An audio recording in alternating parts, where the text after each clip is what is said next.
Hallelujah. बोलो यीशु मसीह की। आने वाला जिंदाबाद खुदा यीशु की। हालेलुया। ಮತ್ತೊಂದು ಸಾರಿ ದೇವರ ಪರಿಶುದ್ಧ ನಾಮಕ್ಕೆ ನಿಮ್ಮೆಲ್ಲರಿಗೆ ವಂದನೆ ಸಲ್ಲಿಸುತ್ತೇನೆ. ಮತ್ತೊಂದು ಸಾರಿ ಇನ್ನೊಂದು ಭಾನುವಾರ ದೇವರು ನಮ್ಮೆಲ್ಲರನ್ನು ಸುರಕ್ಷಿತವಾಗಿ ಜೀವದ ಸಂಖ್ಯೆಯಲ್ಲಿ ಏಣಿಸಿ ಆತನ ಪರಿಶುದ್ಧ ಪಾದದಲ್ಲಿ ಆತನ ಪರಿಶುದ್ಧ ಆಲಯದಲ್ಲಿ ಬರುವುದಕ್ಕಾಗಿ ಇದು ಅವಕಾಶ ಕೊಟ್ಟಿದ್ದಾನೆ. ಪ್ರಿಯ ದೇವರ ಮಕ್ಕಳೇ, ಆತನಿಗೆ ನಾವು ಪೂಜೆ ಕೋಟಿ ಸ್ತೋತ್ರ ಹೇಳೋಣ. ಹಾಲೆಲೂಯಾ.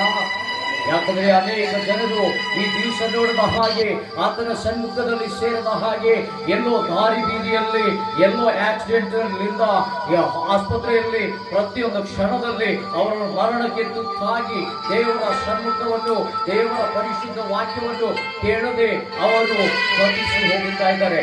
ದೇವರ ಕೃಪೆ ನಮ್ಮಲ್ಲಿತ್ತು. ಮನುಷ್ಯನ ಆಲೋಚನೆ ಬೇರೆದಾಗಿದೆ, ದೇವರ ಆಲೋಚನೆ ಬೇರೆಯಾಗಿದೆ. ಹಲ್ಲೆಲೂಯಾ. ಮನುಷ್ಯನ ಆಲೋಚನೆಯು ದುಷ್ಟವಾಗಿದೆ.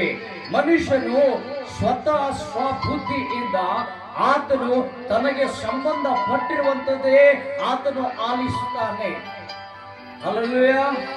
ಓಕೆ, ಆತನಿಗೆ ಬರುವಂತ ಒಂದೊಂದು ಲಾಭಗಳಿಗಾಗಿ ಬೇರೆಯವರು ಎತ್ತಾಕಿ ಏನಕ್ಕಾಗಲೇಕ ಹಾಳಾಗಲೇಕ ನಾನು ಚೆನ್ನಾಗಿದ್ದರೆ ಸಾಕದು. ಆದರೆ ಕ್ರಿಸ್ತೇಸುವಿನಲ್ಲಿ ನಾವು ನೀವು ಇರುವುದು ಯೇಸು ಸ್ವಾಮಿ ಆ ರೀತಿ ಕಲಿಸ್ತಿಲ್ಲ. ಯೇಸು ಸ್ವಾಮಿ ಯಾವ ರೀತಿ ಕಲಿಸ್ತಿಲ್ಲ.